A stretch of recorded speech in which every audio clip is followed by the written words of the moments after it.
पूरा PSU basket, क्योंकि यहाँ पे भी सिलेक्टिवली अभी भी कई सारे काउंटर्स हैं जो कि अपने आप को मजबूती से होल्ड कर रहे हैं।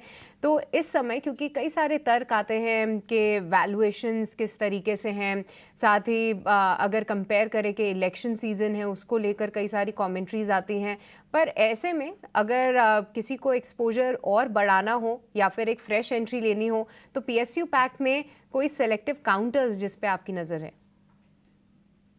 देखिए 4-5-6 महीना पहले एक ऐसा सिचुएशन था कि आप पीएसयू शेयर में कुछ भी ले लीजिए और उसमें पैसा बनता था।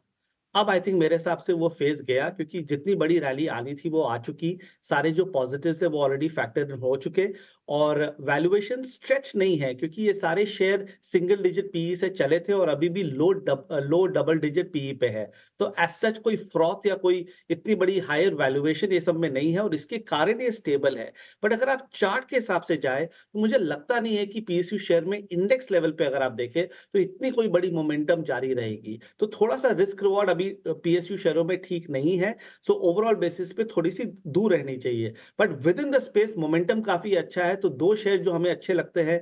देखिए हमारा मेटल्स पे काफ़ी बुलिश व्यू है। हम कहते आए हैं कि this year could be a special year for metal stocks और मेटल्स में अगर आप सेल और नैल्को को देखें जो पीएसयू स्पेस में भी है, मुझे लग रहा है कि यहाँ पर कुछ सुपर नॉर्मल रिटर्न्स इस साल बन सकती है और दोनों अभी भी काफ़ी अंडर वैल्यूड है। तो क्योंकि आपने पीएसयू के बारे में बात किया तो ये 2 शेयर तो हमें अच्छे लगते हैं और साथ-साथ में जो टॉप पीएसयू बैंक्स है एसबीआई, कैनरा बैंक और बीओबी वहाँ भी अच्छी रिटर्न बननी चाहिए। हुँ। गौतम, ये तो हम आपसे स्पेसिफिकली पूछ रहे थे कि अच्छा हमको बैंक निफ्टी के बारे में बताइए, निफ्टी के बारे में बताइए या फिर अलग-अलग स्टॉक्स, गोल्ड के बारे में बताइए। आपका अपना खुद भी कुछ एनालिसिस होगा। मैं वो सुनने में थोड़ा ज़्यादा इंटरेस्टेड हूँ कि आप कहाँ पे नोटिस कर रहे हैं? आप क्या चीज़ ले रहे हैं या क्या चीज़ को छोड़ रहे हैं?